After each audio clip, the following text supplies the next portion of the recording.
I'm Dr. David Hill, and today we're going to be talking about how to get rid of the flu faster. Well, the first way to get rid of the flu faster is something you do before you get the flu, which is to get vaccinated against influenza. Not everybody who gets the flu vaccine will be 100% protected from getting the flu, but if you do get the flu vaccine and get the flu, chances are that your symptoms are much more likely to be mild and shorter in duration. So that's something to do at the beginning of the flu season before you ever get sick. Now, let's say you have gotten the flu and you want to know how to get rid of it.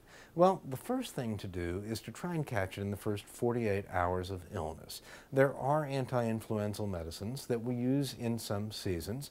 The most common is a medicine called Tamiflu, but there's another one called Relenza, and depending on what kind of flu you have and what season it is, these medicines may both be effective.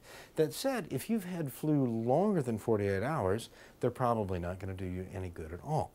Things to look for: yes, cold symptoms, runny nose, stuffy nose, fever, cough, headache, but also vomiting, diarrhea, muscle aches. Those are symptoms that are more common in flu and less common in other run-of-the-mill colds. So if you think you're getting something like that, go ahead and seek a doctor's care in the first 48 hours of symptoms before it's too late to treat.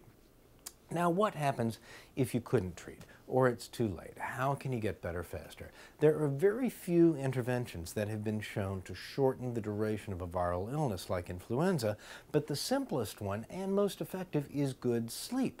We know that people who get a decent night's sleep are less susceptible to viral illnesses and do tend to get better a little faster. Now, you hear other things like drink plenty of fluids. That may help you feel better. It's not clear that it'll make you healthy any faster. There are many over-the-counter and homeopathic and naturopathic remedies.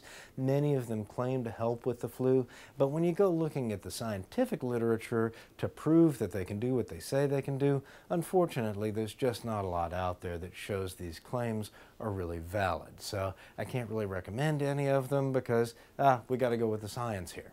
So, talking about how to get rid of the flu faster, I'm Dr. David Hill.